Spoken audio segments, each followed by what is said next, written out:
Aliens Explored is a podcast exploring famous and obscure cases of UFO sightings, alien abductions and other strange events from both a believing and a skeptical perspective whilst keeping an open mind.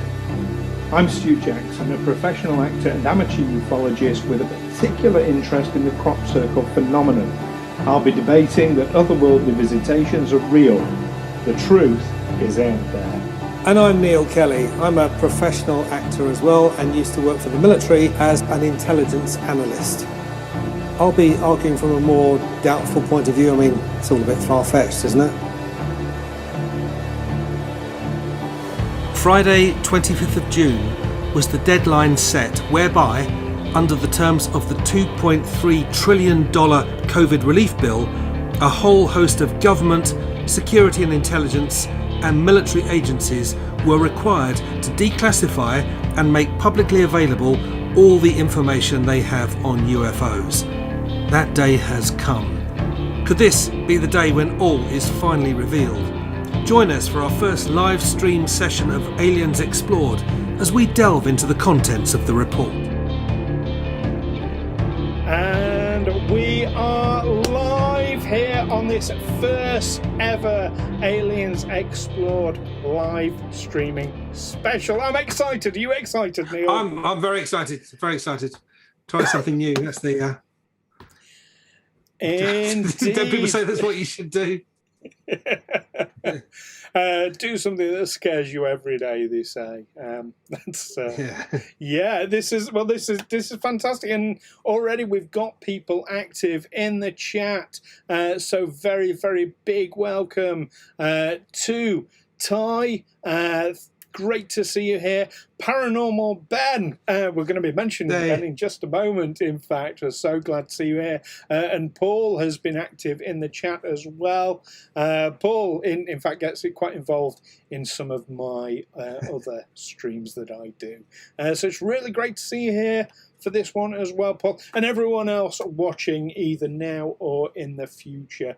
Thank you so much for joining us in this very special, very exciting. It dropped yesterday. The Unidentified Aerial Phenomenon reports to Congress. Yes. Now, first thing we ought to do is give a bit of an apology, because we did say we were going to do this yesterday, didn't we, Neil? Yeah, we kind of slipped up a bit. I mean, we hadn't taken into account the time difference that actually by the time we did our show over here in Britain on British summertime, it would still be quite early in the morning in the Midwest, and probably still before dawn in the far west. So we thought, actually, although I know that was the final deadline, no one said it was going to be the day when they did it, but we thought we should at least give them up until the mark of the. We'll wait till. We'll have to put it back a day, and thank you for everyone for bearing with us. Yes, it was a bit of a last-minute decision, and really well timed, because as it was, if we had have gone ahead as we'd planned, the report would have dropped while we were halfway through the stream anyway. So, it's much better timed like this. So yes, as Neil says, thank you everyone for your forbearance with this. So first thing we wanted to mention, and actually Ben has mentioned this in the chat already, about the song, about the theme song, because this is like the first time we've played it properly, isn't it, Neil? Yeah, it's just been clipped before. It has. So it is by a very, very good friend of ours, Darren Mafucci, who we do another podcast with, don't we, Neil? We do. Very, very talented musician and composer, and a great role-play gamer. He is indeed. So if you have an interest in role-playing games and want to hear Darren himself, then you can go over to talesfromthe20side.com and hear us chucking some dice and throwing shade at each other. I mean, especially absolutely. And his character mainly punches things and people, which probably isn't the best thing for a musician to be doing. Someone who might rely on his hands for the fine art of creating music. Most of the musicians I've known are a bit punchy anyway. Well, maybe it's just the people I hang out with. I don't know. Yeah, do you hang out with drummers? I mean, they can kind of get away with. No, musicians. That's the old joke, isn't it? What do you call someone who hangs around a load of musicians? The drummer. No offence to drummers out there. Oh, and thank you, Ty. That's very kind. Ty does say Tales from the 20th Side is an awesome podcast. We think so. We do. We do think so. But the music that you heard, so our theme song is a track called Searching for Monsters that Darren has created. It's part of his album Lockdown, and you can find it by going to searchingformonsters.bandcamp.com, and I'm sure Darren will be very, very pleased to hear from you any thoughts you've got on that. So there we go. Paul has said, Someone Paul has else asked, did you used to be an RP actor for the MOD? Yes, I did until a couple of years ago. Do we know each other from that? Yeah, for about 7 or 8 years. Yeah, I did that job. Yeah. Interesting. So, I'm wondering. You're now wondering who Paul is, aren't you? Paul says he thought so. Think of a couple of Pauls. Yeah, I've tried to disguise myself. This is my lockdown look, my lockdown beard, but obviously it didn't fool Paul. It's your mirror universe evil. Yeah. So the next thing we wanted to mention, I'm so pleased that an RP actor is a role play actor. Ty, it is absolutely, yes, role play. Well, Neil, tell everyone what you used to do as a role play actor for, well, the stuff you can talk about at least. The stuff I can talk about, I'll say in the blandest terms that for training purposes, there are certain situations that soldiers in certain roles have to learn how to do, and I suppose it's it's the same with police officers. It's best if a police officer, when they interview their first witness or suspect, that they're not doing it for real. They're actually practicing on someone. And it's the same with the military, that they get to practice certain scenarios. And a Paul who I worked for had been able to persuade the MOD that actors could do this a lot better than just what they previously used to do, was just find some squaddy kicking around the base who's just waiting for an assignment somewhere, and say, right, you come in here, here's a script, go in there and try and be convincing. They found it was actually better to get proper actors. He was very good at it. Thank you so much. Paul definitely knows you then. Paul definitely. Although he says you're good at it. Sure he doesn't. So. Sure, you got me mixed up with someone else.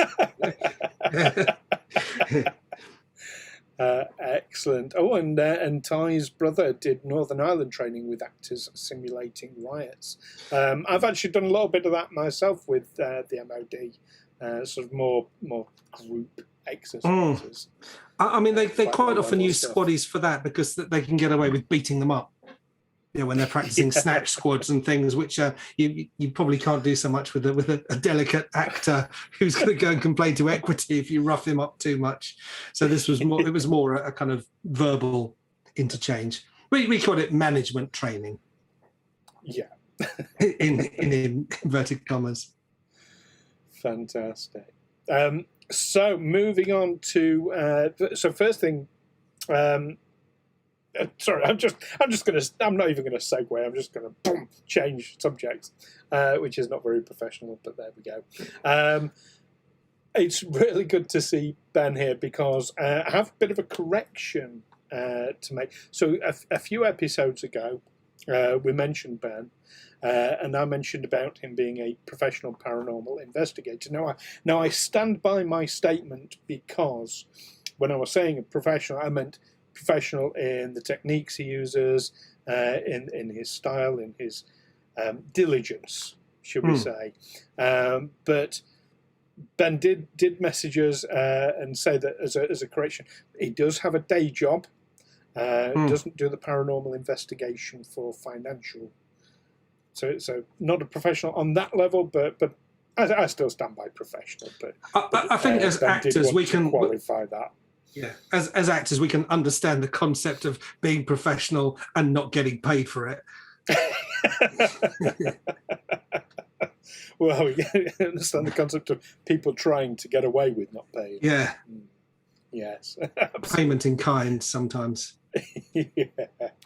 But Ben has so kindly sent us some gifts. So obviously Ben runs Central Utah Paranormal and sent us some lovely fridge magnets and stickers, which I've still got yours, Neil. Because we haven't seen each other yet because it's still lockdown. Yeah. Isn't it, here in the UK? It is pretty much. You've had your second injection now, haven't you, Neil? A long time ago. Yeah, I had my first one in February, second one in the beginning of May, I think. Right. I've just had my second one brought forward. It's going to be Monday now. Monday afternoon, Nice. I get my second one. So excited. Yeah, I mean, it makes sense that you would have yours before me because you are a lot older than me, aren't you? Yeah, I got bumped up the priorities, yeah, because Retirees. because of my advanced years, yeah. I'm a vulnerable adult. Yeah. Yeah, you just don't look older than me. That's the difference. I've looked after myself. I moisturise. No amount of moisturiser in the world's going to help me, I don't think. But there we go. Now, the next thing we wanted to talk about today, before we get into obviously it's a big event, this, our first ever live stream. But before we get into the report, wanted to give you all an amazing opportunity for a competition and to win actual prizes. Now, it comes down to our artwork for the show. There it is in all its glory. Unmodel it a bit. Yes, it's on our T-shirts as well, but it's there on screen. Now, this artwork, we've been using it for a little while now. It was created for us by Monstrous Art. And hello, Ed. Welcome to the party. Lovely to see you. So yes, this artwork was done for us by Monstrous Art, and you can find more of his work on his Patreon, which I've put a link down below, and also on his Twitter feed and Facebook. All those are down below, so you can find Si's work. But yeah, he did this for us, and we absolutely love it, don't we, Neil? We really do. I mean, he gave us more hair than we've actually got, so that's, it was very flattering. Based on pre-lockdown me, without the beard. Without the beard, and me without having recently filmed where I had a beard because I had to take it off for a recent shoot. But there we go. Right. But a key part of I absolutely love the artwork, but a key part of it is this amazing chap in between us, this grey alien looking quite grumpy. So here is your competition, everyone. The grey alien, we don't quite know why he's looking grumpy. Maybe it's because we've ignored him. Do you think he's looking grumpy? I think he's looking a bit... I don't know, a bit sort of confused. As someone's asked him an awkward question, and he's thinking, "How can I put this?" Yeah, that's my take on it. Yeah, no, I can definitely see that. And hello to the Jaunty Goblin as well. Isn't the art absolutely amazing? We were just saying it's by Monstrous Art. And here is your competition to everyone watching and everyone listening in the future. This grey chap in between us needs a name. We have never given him a name, have we, Neil? We haven't, no. It didn't occur to me. So there he is. That's not my first thought. If I see an extraterrestrial, I'm not thinking, oh, I wonder what his name is. Well, grey aliens have been given names in the past. Paul being one of them. Yes. For the movie Paul, of course. Then you've got Skinny Bob is the subject of quite a famous video from Russia. You've had was it Grandpa Grey from the Stan Romanek video? So it is quite common for greys to have names. So what we want you all to do is, you'll see there's an email address below, aliensexplored@gmail.com. You have until the 25th of July. And what we want you all to do is email us with what you think this alien should be called. Now, Neil and I both allegedly have a sense of humour, don't we? Apparently, yes. I've been learning humour from a book. So funny names are probably going to be quite good. But come the 25th of July, when the competition closes, well, come the 26th, we will be picking our favourite. And whoever's name we pick is going to win a T-shirt, just like ours. Yay. Isn't that fantastic? I think it is. Yeah. Do you know what? There are only 4 T-shirts like this in existence in the world. Now, obviously, I have one. You've got one, haven't you, Neil? And the other 2 are currently winging their way across the pond to a couple of special friends in America. They know who they are. So you can be the 5th person. Well, this is it. We need a 5th person to have a T-shirt. So give us your best name. I'm gesturing the wrong way for that alien on that side. And yeah, what you think his name is. Like I say, send it into aliensexplored@gmail.com. And we'll judge according. We'll judge according to the usual criteria. Will we just depend on how we feel at the time? Yes, whatever our favourite is. Totally arbitrary. It is a bit. Yeah. But no, we want to hear your best ideas, and whatever tickles our fancy, really. Now, if it happens that more than one person submits the same name and that name wins, it'll be whoever submitted it first. So get your ideas in quick. That's my advice. So there we go. That's our competition. We'll be reminding you of the competition later on in this live stream for anybody who joins us a little bit later on. So shall we start talking about this here report then, Neil? This thing we've come to talk about. This thing we've come to talk about now. I've already started highlighting bits and making lots and lots of notes. You can probably see around the margins. I've been going through this with a fine-tooth comb. How about yourself? Well, I've focused on the executive summary, but no, I have read the whole thing. I was surprised it was fairly short. It's only, 9 pages or something? It's 9 pages. That includes the cover page. Including the cover page.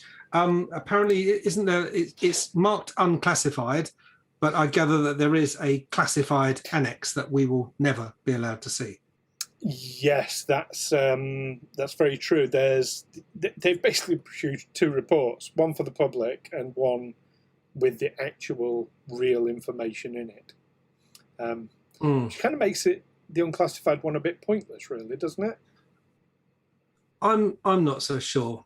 I'm perfectly prepared to believe that the classified annex contains details of military capabilities that they want to keep classified that cannot be released. I don't think it's going to say, well, actually, we've got this hangar out in Area 51 where we've got all these crashed spacecraft or spacecraft we've shot down and all these dead or captured ETs. I don't think it says that. I know we'll never see it, so I could stick my neck out here. But I bet it doesn't say that in the classified bit. I bet it's just military information that we're not supposed to know.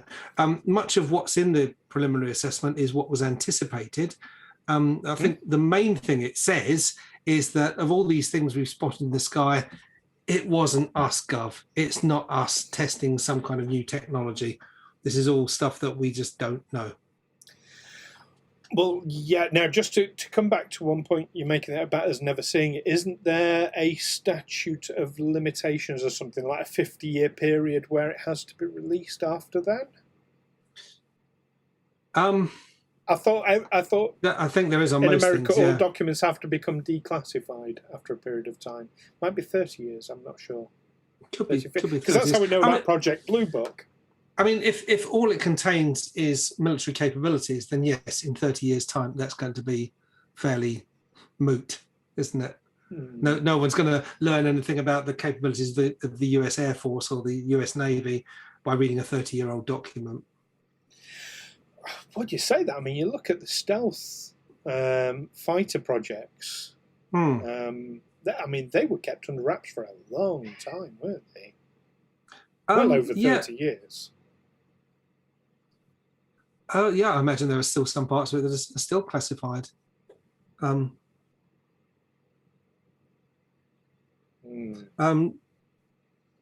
the Jaunty Goblin has commented, yeah, when you look at the equivalent UK report from 10 to 15 years ago, likewise has a redacted section. Mostly, here's how the Russians, Chinese, etc., might be manipulating what the phenomenon is. So, well, yes, you've got an alien behind you. Yeah, he likes to get involved in this kind of thing. He does. Yeah.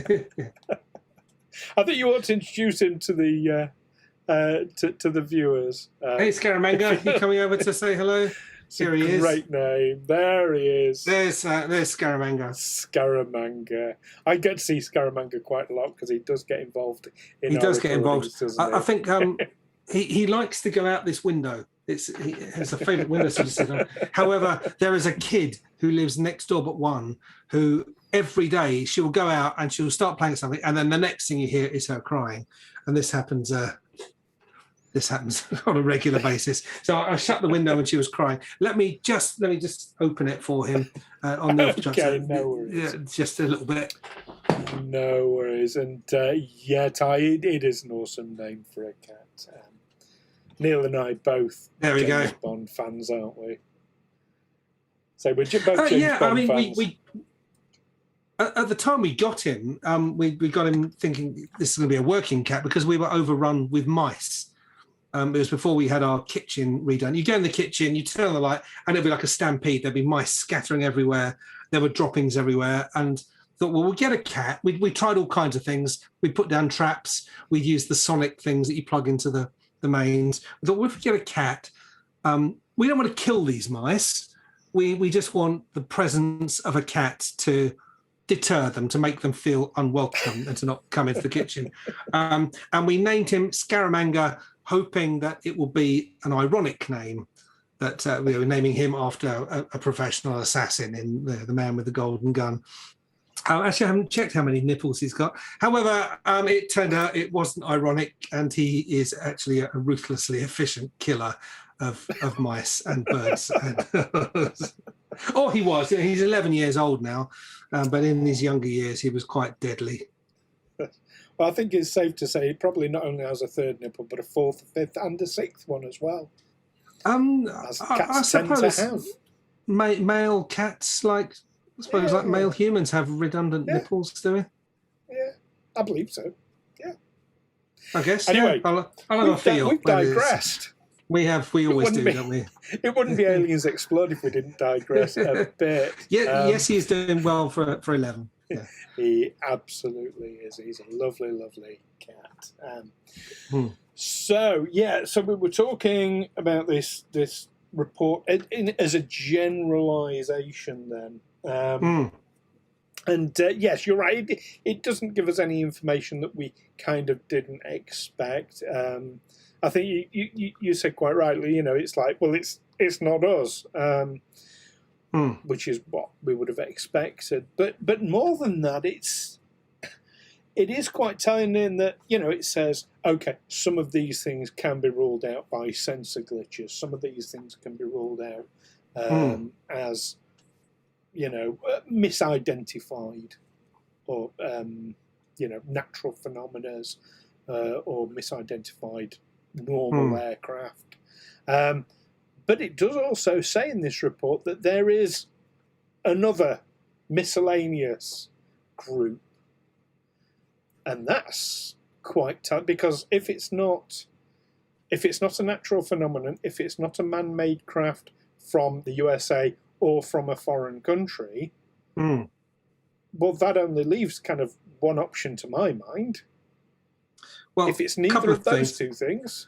Yeah, many American politicians and military people, including Senator Marco Rubio, have said that they're far more concerned that these vehicles, which seem to be able to violate American airspace with impunity, they're more concerned that they might belong to a terrestrial rival like Russia or China, who has developed this breakthrough technology that they can't meet. They've basically rendered the US Air Force and actually the defense of America redundant, because they're so far ahead in technology. As we saw in the first Gulf War, when America led the liberation of Kuwait from Iraqi forces, we can see what happens when you have a set-piece battle between two sides and one of them has got slightly more advanced technology, who's one generation ahead. It was a massacre. So, yeah, they're very concerned about that. There's also, I think we need to emphasize that the US military refer to them as not as unidentified flying objects, but unidentified aerial phenomena, which, for instance, the Northern Lights, the Aurora Borealis, that is a phenomena. It's not an object, it's not something flying, but it is something you see in the sky that could have... well, yes, that's right. And a comet, which is falling, it's not flying. Yeah. Yes, I think UAP is a more accurate term. Definitely. It's more accurate because it's vaguer, ironically. It covers anything in the sky, whether it's a flying object, a falling object, or a trick of the light. Well, yes, absolutely, which, UFO doesn't include. Paul has made an interesting statement that Paul can state quite categorically there are no alien bases in the UK, otherwise he's not very good at his job. Oh, that sounds like a challenge. But we have talked about aliens beneath the sea. So do we have any in our territorial waters, or are we talking the middle of the Pacific? Or well, yes, Trench? We've talked about those. We've talked about the sort of hollow earth theory about, maybe there's underground bases. We talked about the underground bases, of course, it was only a couple of episodes ago. The chap who went down and had a firefight in an underground base with aliens, allegedly. Yeah. Oh yes, we talked about the one in Rendlesham. Well, it's not an alien base; it's an MOD base where there was a UFO encounter or UAP encounter, I suppose. Yes, which was, what was that, 20 years ago? Yes, something like that. We talked about that a few episodes ago in some detail. Ty has asked an interesting question. Is there much of a UFO culture in Russia and China? I don't know, in all honesty. Given the nature of both those countries, it'd be hard to tell.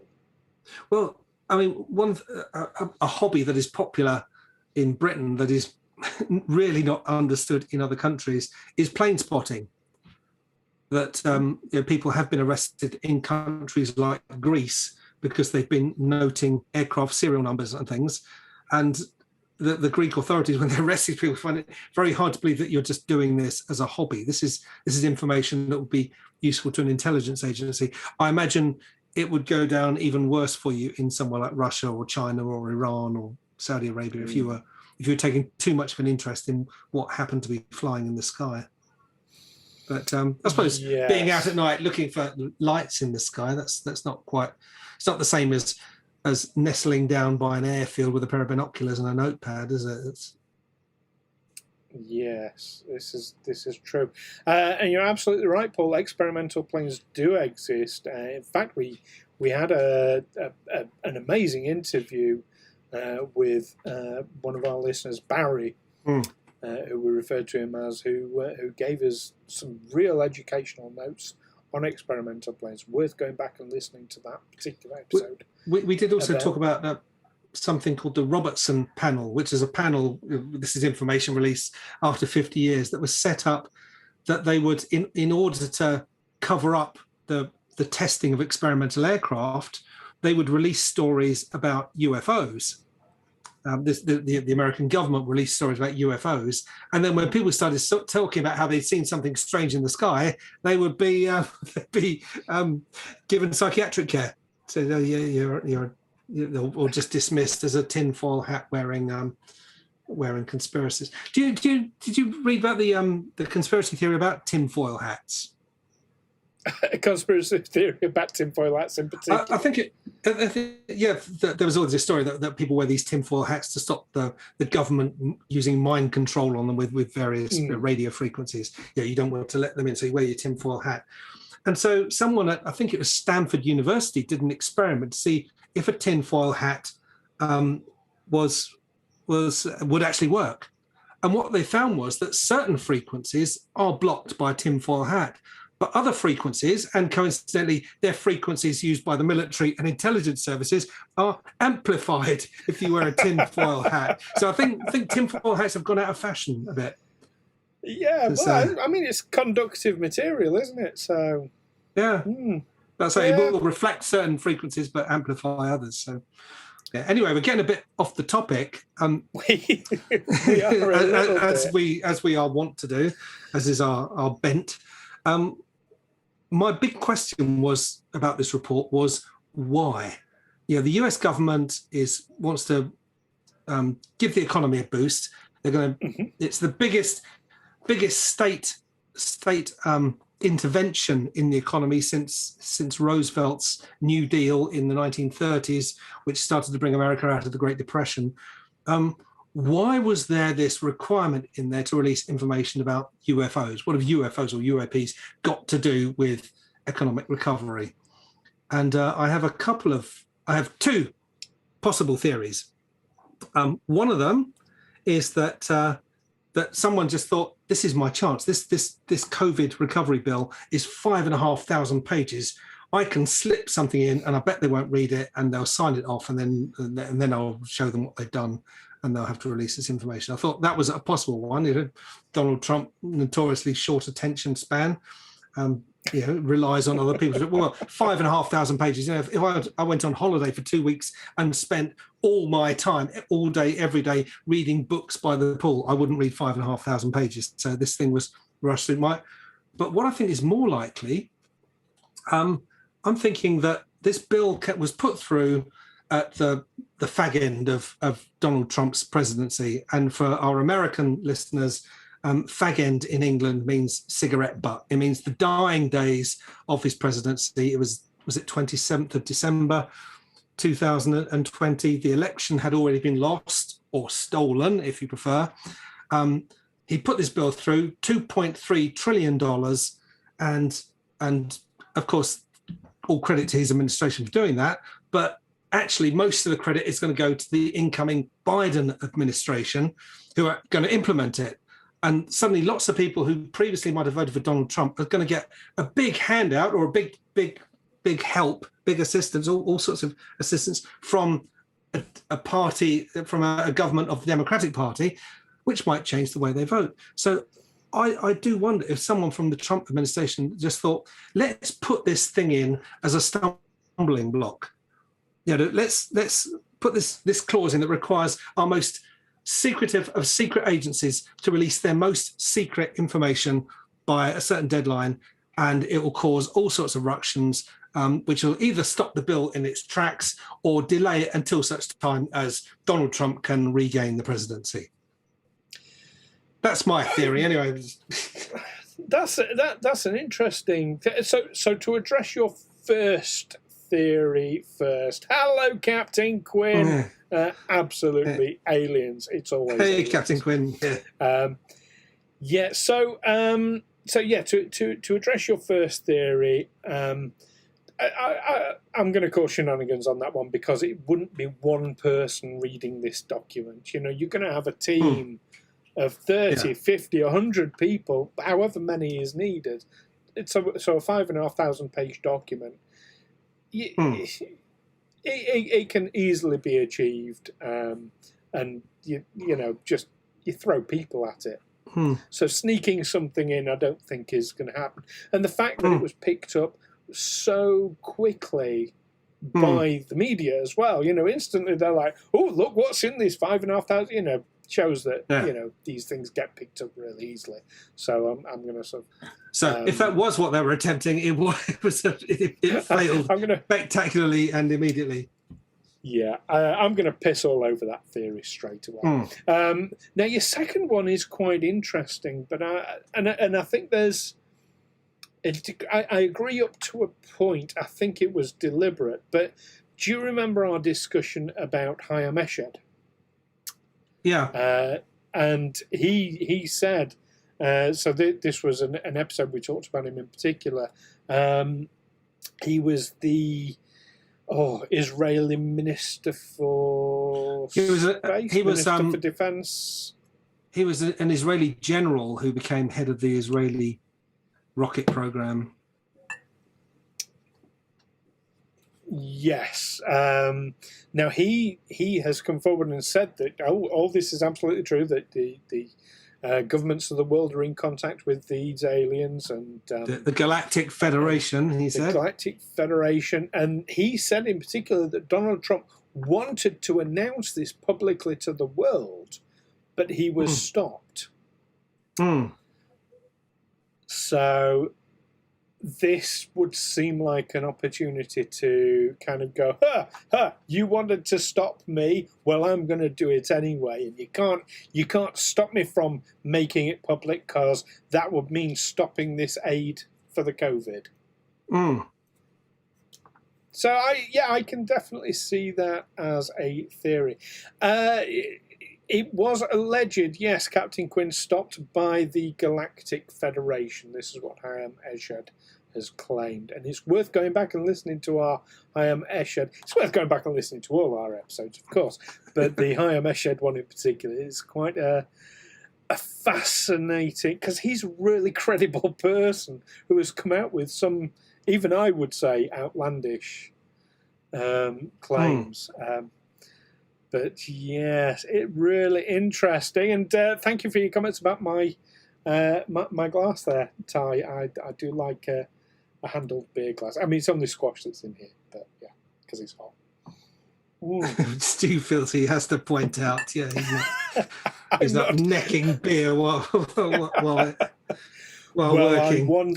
I once did drink alcohol on a live stream, and it ended up really, really embarrassing.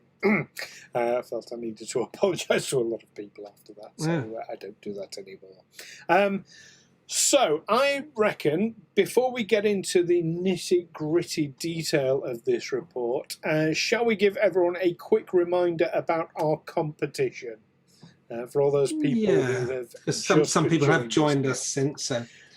Yeah. So as a reminder, we have our Aliens Explored artwork, which you can see there from the amazing Cy Monstrous art, and his details are below.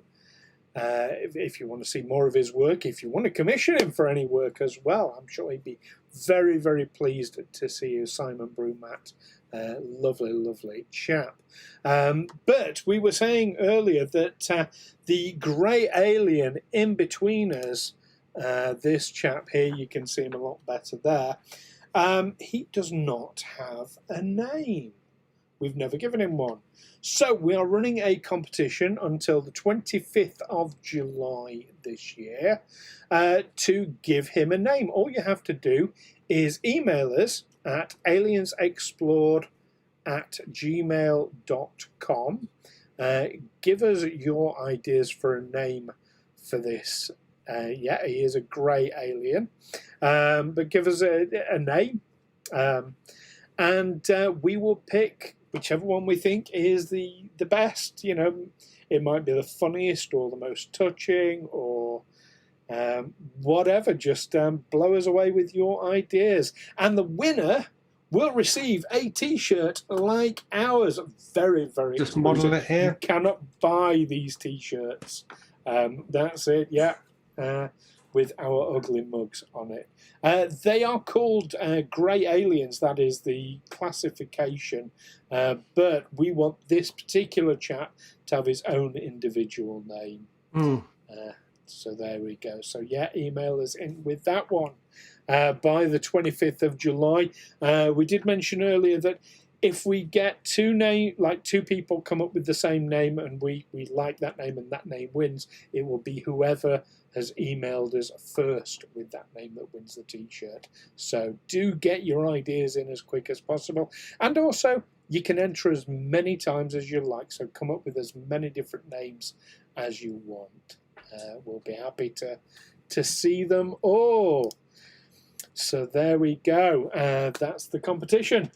So shall we get into some of the nitty-gritty detail of this report then, Neil? Let's do that, shall we? So the first thing I'm going to point out, right, it's on the cover page itself. I've highlighted it and made my notes, right?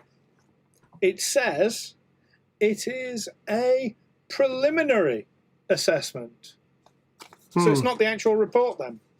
Oh, Jaunty Goblin, it has been lovely to see you. Thank you for joining us. This will be available, obviously, on video on demand on Twitch for a couple of weeks. We'll be putting it on YouTube as well. And, of course, we'll be doing an audio version on our usual podcast stream. But thank you for joining us. Yeah, so preliminary assessment. So it's not the actual assessment anyway.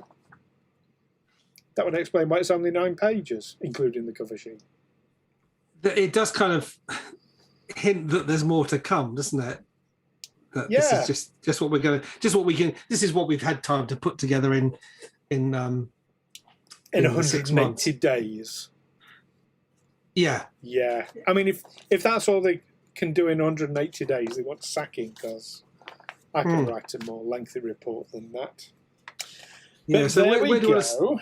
I want to talk about the methodology they use, because they insist that they standardized the method for reporting UFOs or UAPs in about 2004, which... Yes. Now, that's an interesting... I'm going to come on to that one.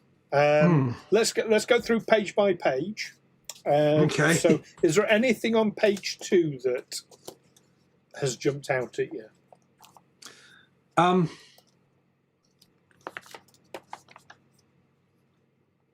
Only the sheer number of agencies who have been required to input into this. Oh yes, oh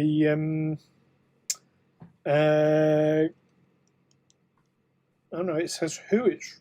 Oh yeah, from the USDA, the DIA, the FBI, the NRO, NGA, NSA, Air Force, Army, Navy, Navy ONI, DARPA, FAA, yeah, so on and so on and so on and so on. There are quite a lot of agencies, but to be fair, if it's going to be a substantive report, not just a preliminary one, but a substantive report, then yes, you would hope that they're going to get as much information from as many different places as possible.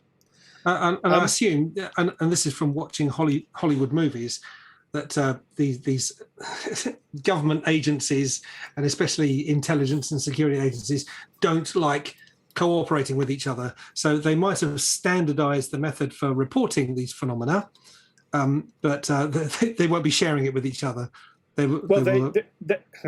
haven't really standardized, but like I say, we'll be coming on to that one. That's on page...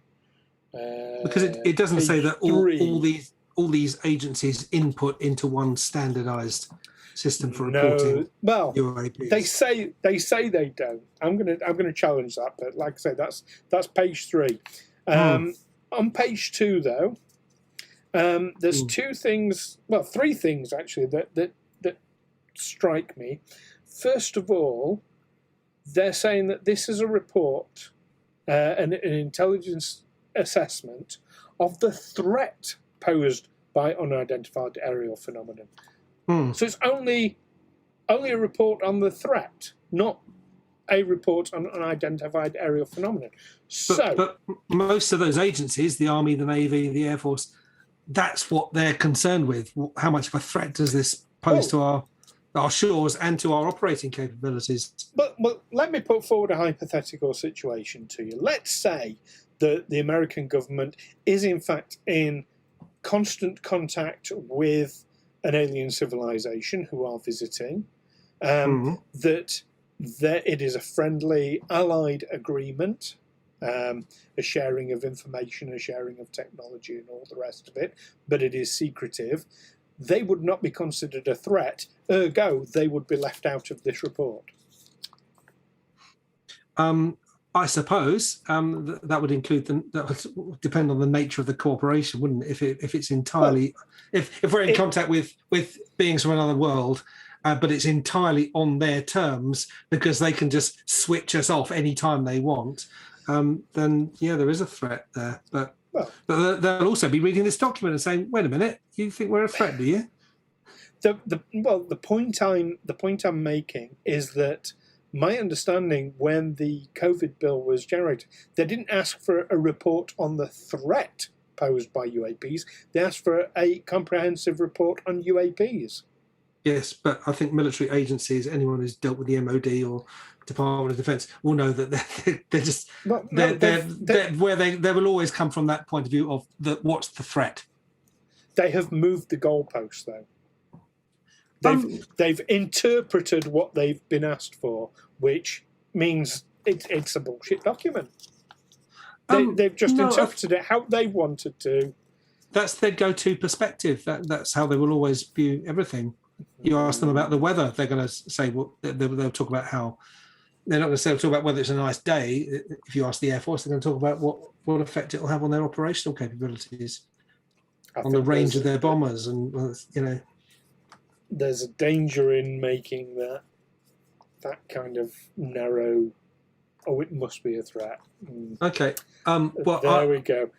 I'm not getting this. It's not tickling my antenna the way it's tickling yours. It's what I would expect from a military organisation. Fair enough.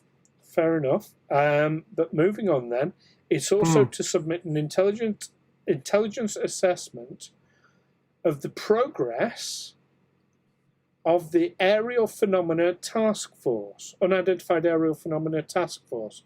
So there is already a task force dedicated to dealing with unidentified aerial phenomena under the DDI.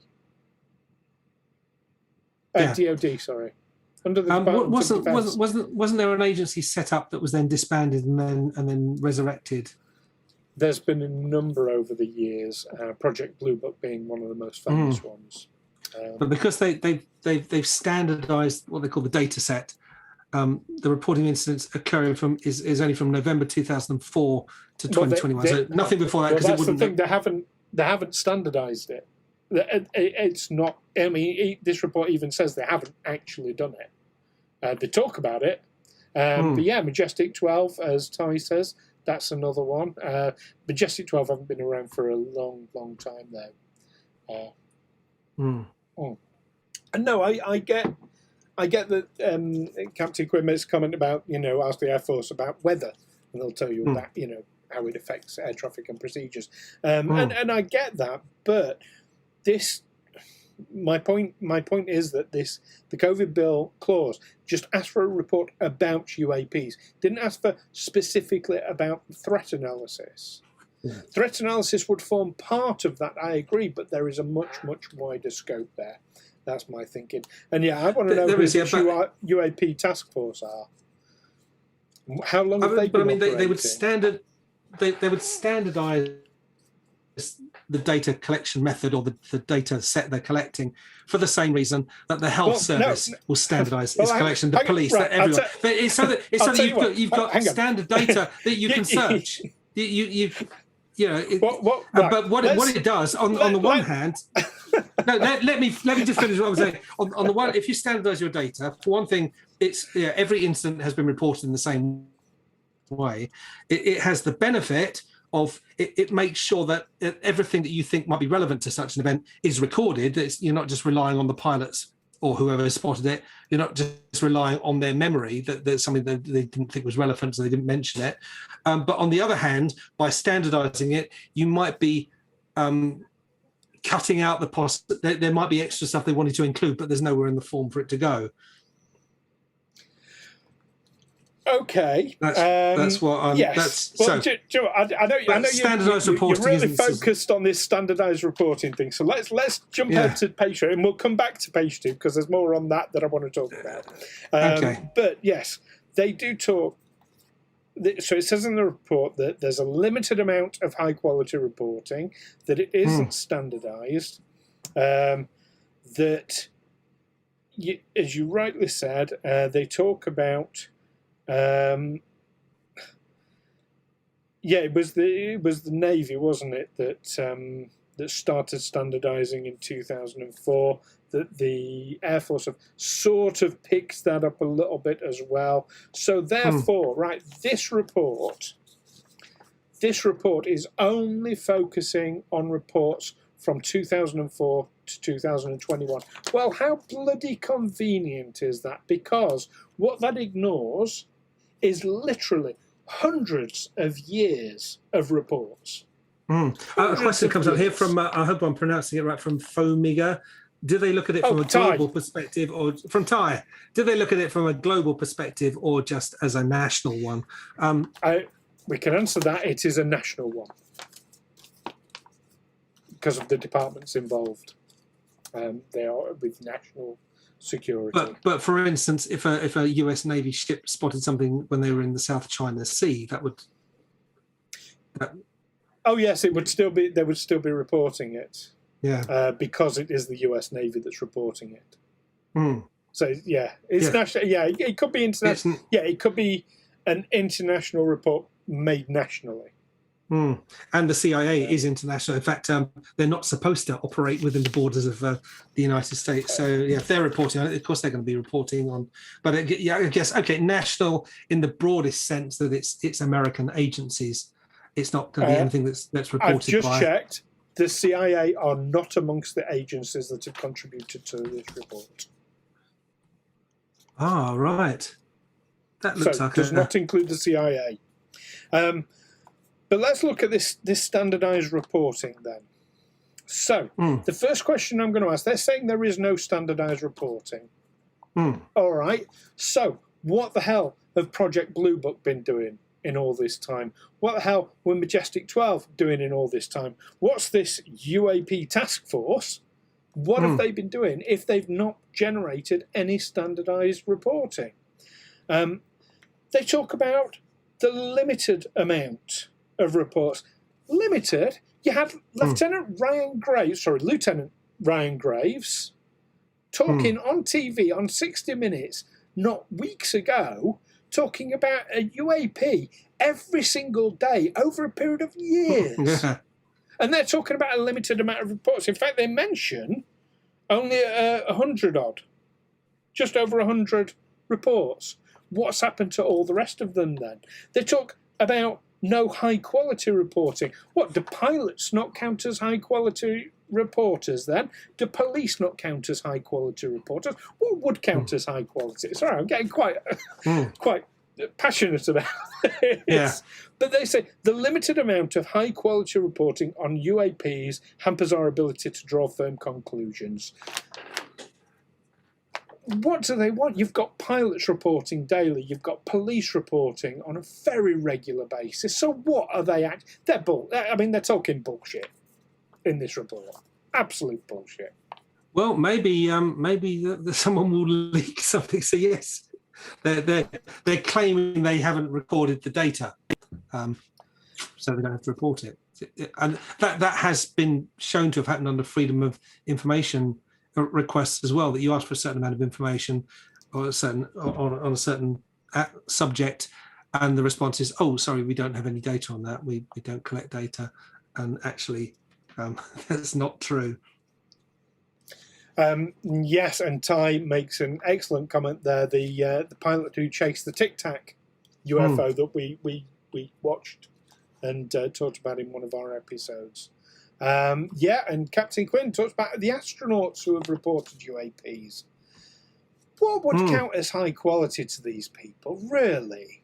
Well, they say we were able to identify one reported UAP with high confidence. In that case, we identified the object as a large deflating balloon. So what's their definition of with high confidence? That they could actually work out what it was and dismiss it as terrestrial in origin? Well, I mean, you're saying that there's a number of what I'm considering smoking gun paragraphs in this report. And one of them is right here on page 3. Straight under where they've talked about, we're only going to look at reports from 2004 to 2021 because that suits us better. It says, and I'll read the paragraph out in full. Most of the UAP reported probably do represent physical objects, given that a majority of UAP were registered across multiple sensors to include radar, infrared, electro-optical, weapon seekers, and visual operation. So you're not talking about, a flare from, Venus or any crap like that. A light in the sky. Majority, most of the UAP reported, are physical objects. Wow, that's quite damning in of itself. I'm going to go back to page 2 now. I'm determined to get this out. Right. They say there's an assumption that various forms of sensors that register UAP generally operate correctly and capture enough real data to allow initial assessments. What do they mean by real data, as opposed to what sort of data? Yeah, you'd have to ask them that, I guess. That strikes me really strongly, that they're giving themselves a clause to just arbitrarily say, yeah, we don't consider that real data. Well, I suppose it's real data if they've got a recording of it on their radar. That's real data. If it's just someone saw something and they've got, it wasn't seen on. If it's been picked up by a sensor and recorded, then say, yeah, that's real data. We can say this thing was seen here and it moved to there. Whereas if it's if they don't have that info, if they've only got an eyewitness account, then I don't know. So if I've seen a stealth bomber, but it's not shown up on radar or it's not been recorded on radar, I haven't really seen it. Is that what we're saying? That's what they'll tell you. Yes. Nothing to see. Okay. So that's a bullshit statement. So all they have to do is lose the records, and it doesn't exist anymore. Convenient. Yeah. Very convenient. There is another bit on page 3. So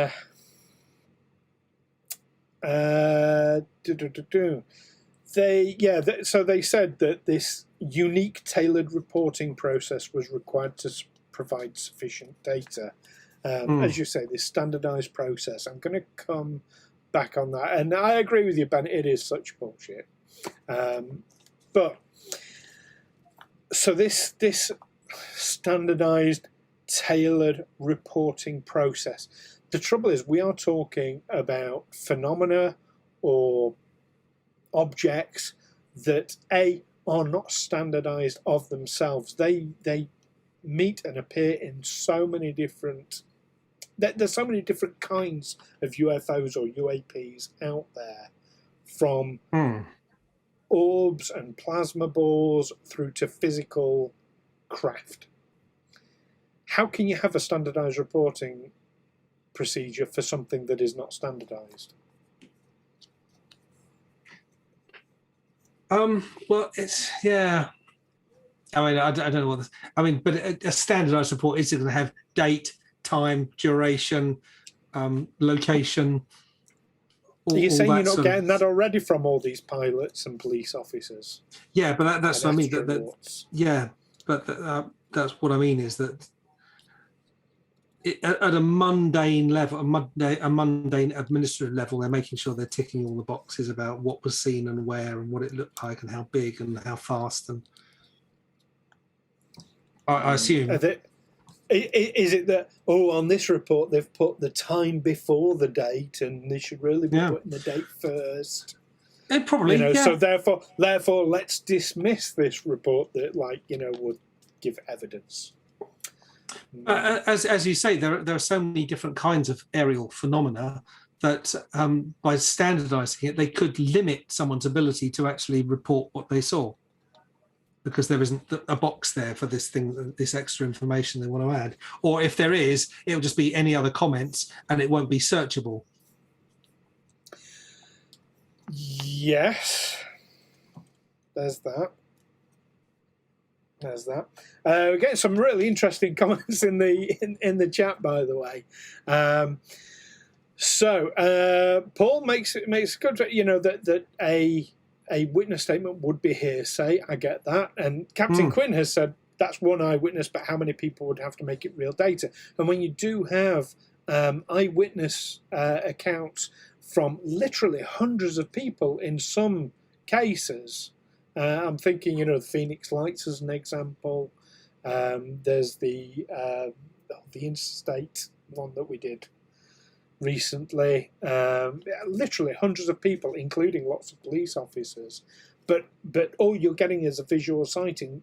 Quite often these things don't show up on radar. When it's there and obvious and being seen by a lot of people, there's that. It's hard to say. Yes. So on page 3, then, coming back on this, it does say that there are a number that are not natural atmospheric phenomena. They're not airborne clutter, and I don't even know what that's supposed to mean. Airborne clutter. Debris? Yeah, well, airborne clutter, on page 5, it says these objects include birds, balloons, recreational unmanned aerial vehicles, or airborne debris like plastic bags that muddle a scene and affect an operator's ability to identify true targets, such as enemy aircraft. Okay, fair enough. So there are a number that are not airborne clutter. They're not natural atmospheric phenomena. They're not US items. They're not foreign adversary items, systems they call them. So if it's not natural, it's not clutter, it's not of US origin, and it's not of a foreign nation origin, and there are some that fall in this catch-all other bin, as it calls it, what else could it be? I mean, that I find a bit of a smoking gun. They also go on to say on page 3 that UAP clearly pose a safety of flight issue and may pose a challenge to US national security. Now that strikes me really strongly of someone gearing up to have a common enemy. Rather like Farage did in this country before Brexit. Oh, look, you've got a common enemy. These people are coming over, taking your jobs. Now it's going to be, these aliens, they're coming over here and, causing near misses. It's a threat to national security. I was going to say that. I mean, there was a Guardian, a report in the Guardian about this report, and it was saying that that the Pentagon have spent an awful lot of money on things that haven't really given any benefit. I'm just going to find where it said it, but huge amounts of money on. Was it the F-35 aircraft? Billions on that, trillions on the war in Afghanistan, which they're now just returning home from, and the Taliban appear to be taking over. They need to justify a new budget. They need to. The Pentagon is always going to be coming up. They will always come up with a threat aspect, but a threat could also be at a much more mundane level. Someone flying a drone near an airport. That's a threat. It's not a weapon, but it's something that could cause people to die. Yeah. It's an unauthorized aircraft. Well, that's fair enough, but we know that the language you use with the public, with the general public, is vitally important. And looking into the language that's used by these people when they make these statements, by politicians in particular, usually betrays their true intentions. Well, we have a political economic system that pretty much requires an enemy for our governments to justify their existence. If there was no perceived threat, if they can only get away with what they get away with because they will claim, well, they're protecting us in some way. And that's. I mean, on your recommendation, I watched Close Encounters of the Fifth Kind, where a chap called Simon Greer, who's got a bit of a bee in his bonnet, to say the least, is determined that the US government is, if we need to form a world government, a single world government, we need to have an external enemy, and he believes that we've been programmed for years to see UFOs as dangerous, as a threat. Mm-hmm. How many sci-fi films are there where the aliens invade and wipe us all out? I don't think that is part of any centralized program. What I think that is that once makers of horror films in Hollywood and Britain and elsewhere had kind of run out of all the various options for Dracula and Frankenstein or whatever, they said we need a new monster, and suddenly in 1947 you got the Roswell incident. Oh, flying saucers, they came from outer space. Let's make aliens the new monsters. Yeah. I think it was. I don't think there was a concerted program to say, no, we need to get the public ready for the idea that if anyone comes from another planet, they've come to destroy us, and we need to be ready to fight.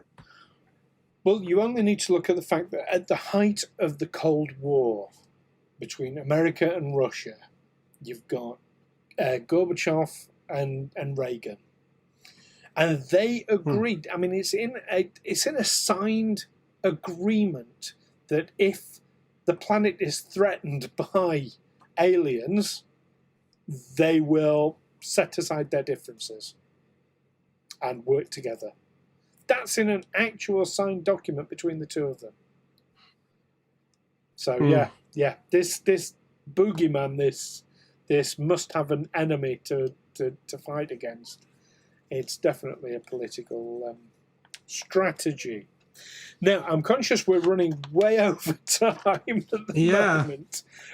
So, anything else, sort of like skipping ahead through the rest of the document? Anything else? I think we might have to do this again.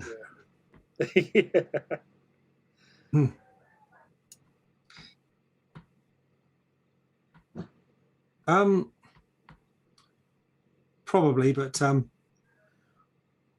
Well, I'm going to draw your attention to a statement on page 5, where it says, a handful of UAP appear to demonstrate advanced technology.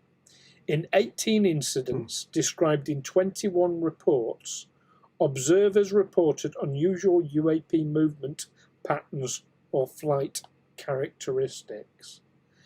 And it goes on to talk about them remaining stationary in winds, moving against the winds, maneuvering abruptly, or moving at considerable speed without discernible means of propulsion.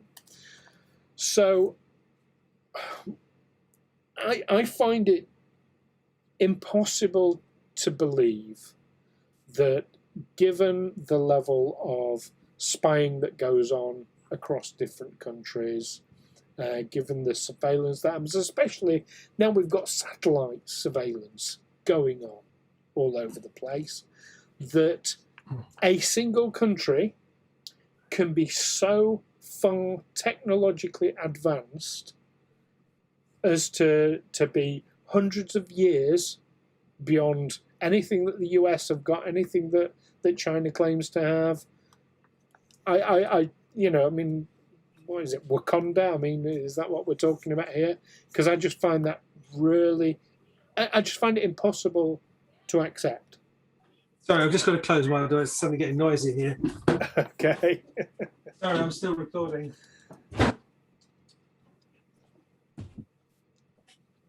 That's okay. Right, So this concept that a country is hundreds of years in advance of us technologically, I don't accept it.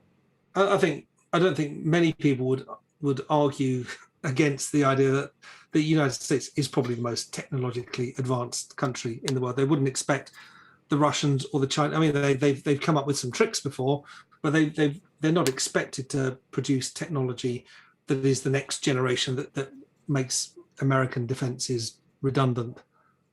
Okay, it's always been the other way around. This report says specifically that there are UAPs out there that are way technologically more advanced than anything that the US has got. It's here. It's in this report. So if that's not extraterrestrial, or the phrase that we like to say, otherworldly, if it's not that, then what is it? And Joe, on that note, it's probably a good time for us to do our summary. And thank you for joining us, Ben. It's been absolutely amazing. And do come back and watch the video on demand for our summary. But yeah, we'll definitely, hopefully, do more live streams in the future, but we'll be talking about that later on. So let's summarize how we feel about this. I mean, it literally came out yesterday. It is only 9 pages, fortunately. So we have had a chance to sort of have a good look through on it. What do you think, Neil? Is it a total smoking gun? As you say, there are those things, there's little things tucked in there. Oh yes, we have seen some UAPs that we can't explain. And that seems to be mainly the focus on it. That a lot of this stuff, it's not us. We're saying it's not our advanced technology. It's not someone else terrestrial. It's not a rival, a military rival that has somehow developed technology that outclasses ours. And I lost my thread a bit. It's neither of those two things. But we have seen some things in the sky that we're going to talk about. All the clutter in the sky, balloons and plastic bags and bits of debris and radio-controlled aircraft. But yeah, there were these few things we saw. Weather balloons. Yeah, weather balloons. Yeah, whatever. Or party balloons. Yeah, they.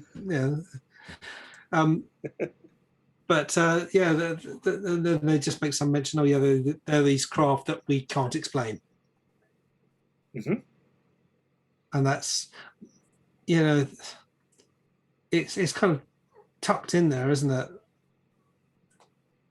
I think as we discussed, a lot of the departments are just concerned about the threat from a potential terrestrial rival.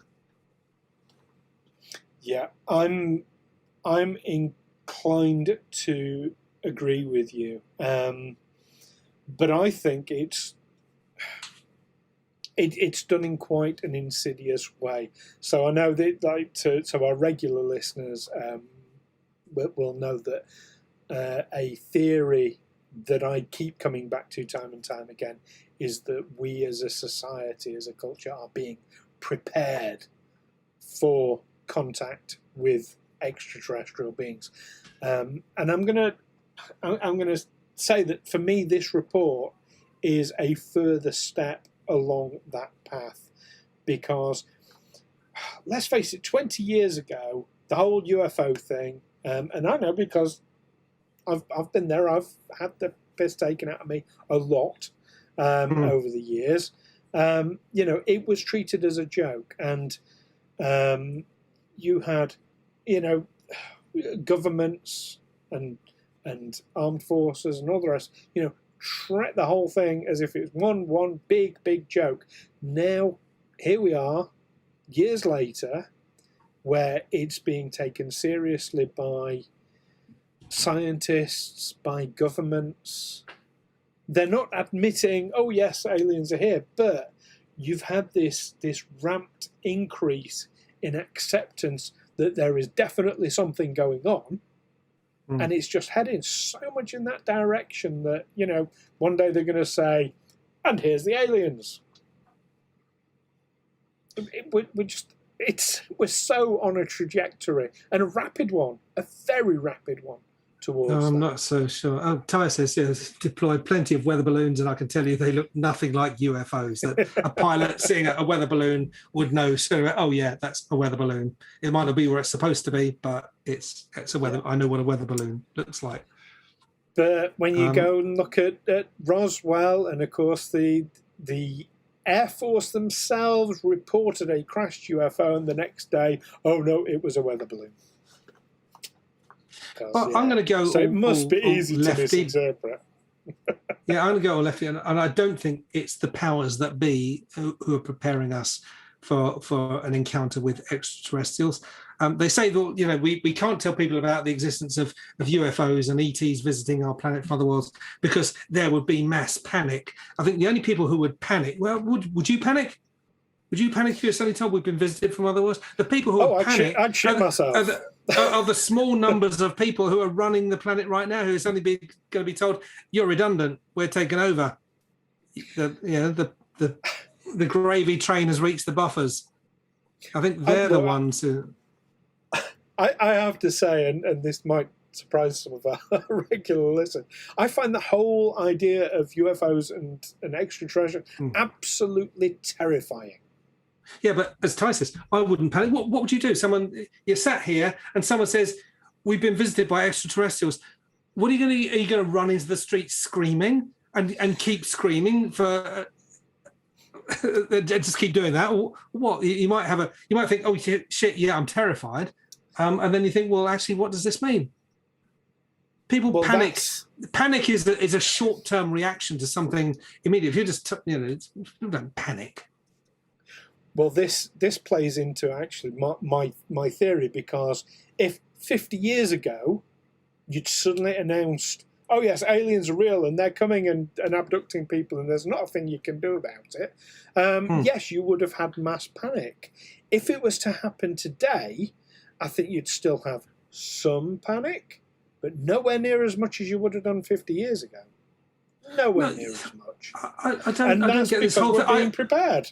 Yeah, what I'm having trouble understanding is what mass panic looks like in the long term. Just because people have been told, I can understand people fleeing a city because it's being bombed.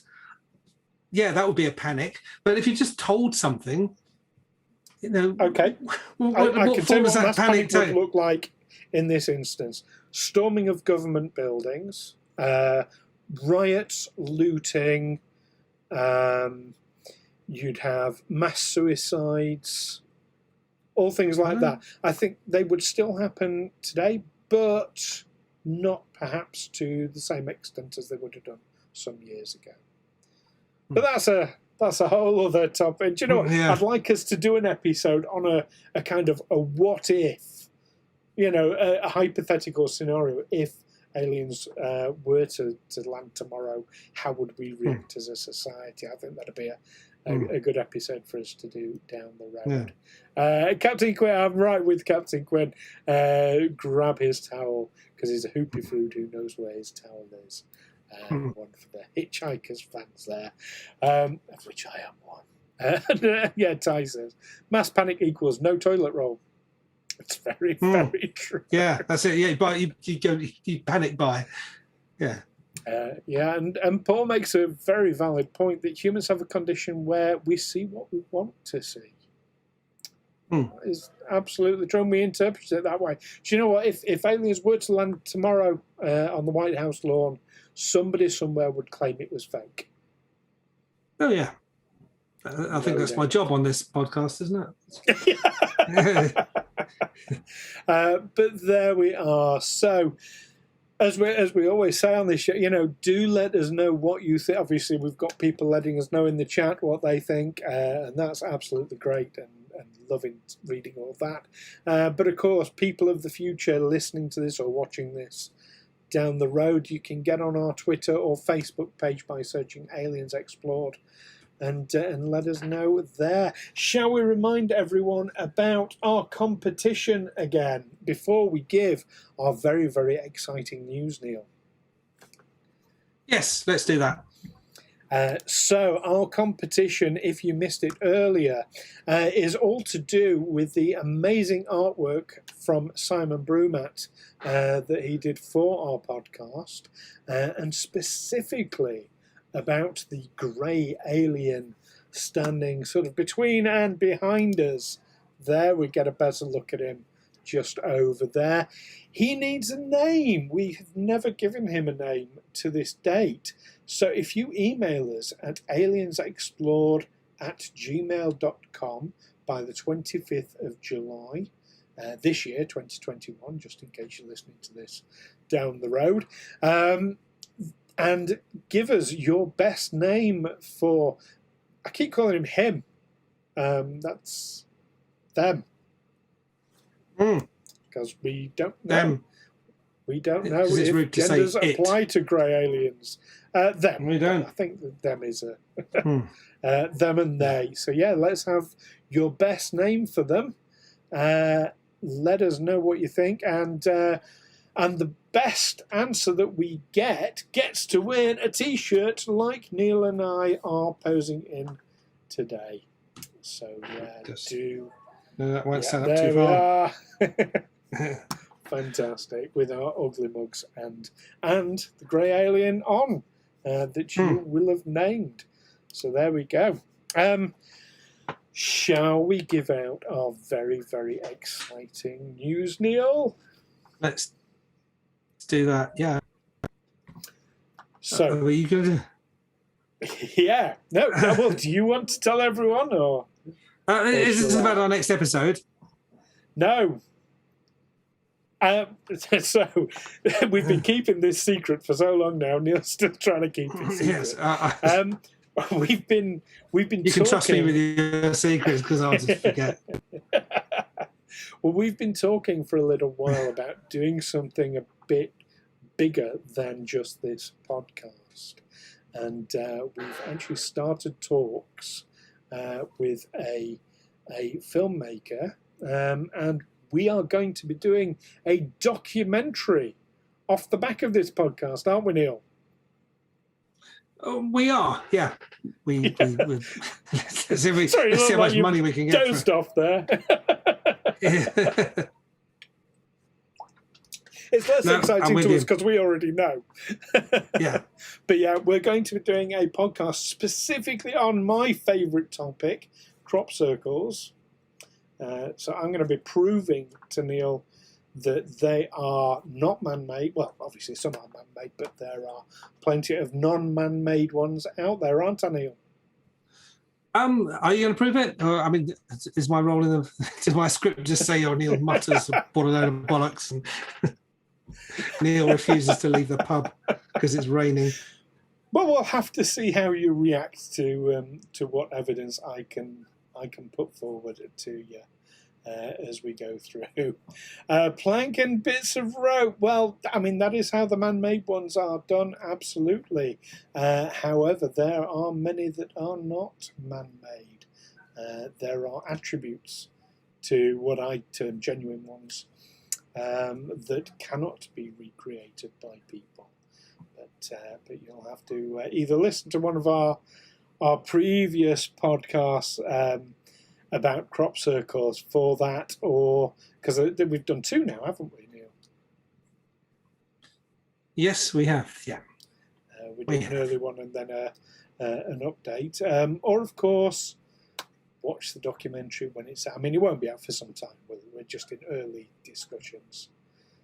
Aren't we, Neil?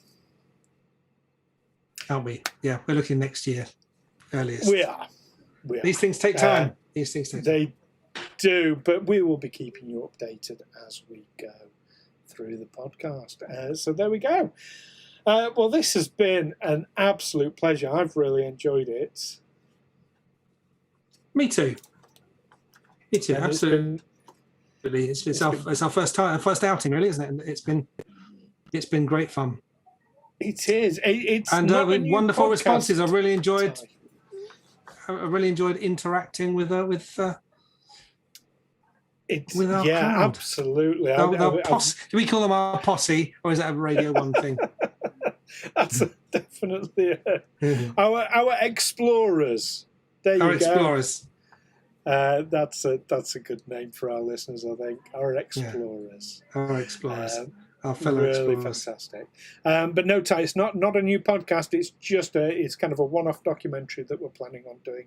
If that's successful, then we might do more documentaries on the back of that. But we'll have to. It would be foolish not to, wouldn't we? If it's successful, yeah. Let's one step at a time. One step at a time. Absolutely. But this has been absolutely brilliant. Thank you to everyone for joining us. This has been just so much fun. Don't forget to. I think we need to do it again sometime. We will. Now, actually, in terms of live show, we were thinking we might do our 1-year anniversary special, which is not that far away. When is our 1-year anniversary special? It's a few weeks from now, isn't it? That's 30th of July. We might do that as a live special. We will have to see a bit nearer the time. Tyler thinks our episodes aren't long enough. We could make them long with this. There's the tendency to get distracted and to go off topic, but indeed, yeah. And actually, research shows that half-hour episodes are kind of the ideal length. So that's what we aim for. We don't want to get boring and drone on too much. So, on that note, do join us next week when we'll be obviously returning to our normal format with weekly podcasts. Our next one out on Friday coming, when we're going to be talking about a very controversial figure in ufology, aren't we, Neil? Controversial indeed, yes. Stan Romanek. That's the man. So we will be chatting about him. Don't controversial miss and that one. complex. Yeah, I think that's very fair to say. Very fair indeed. So thank you all for joining us. This has been an absolute pleasure. In the meantime, keep watching these brilliant Twitch streams and the skies. And I think I'm going to go and take Captain Quinn 78's advice. Not the advice about getting a plank and some bits of rope. The advice about drinking 5 pints of bitter and eating some nuts, which will be my practicing for panicking for when they come. And thank you, Tea Party Fox for commenting on my bigger credit to the core. Thank you very much. Very nice. Been lovely talking to you all. Fantastic. Take care, everyone. Bye-bye. Bye. Aliens Explored is a Figo Films production in association with Juicy Falls. Music by Darren Mafucci and editing by Stu Jackson. Find us on Twitter and Facebook by searching Aliens Explored or visit aliensexplored.com.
sun.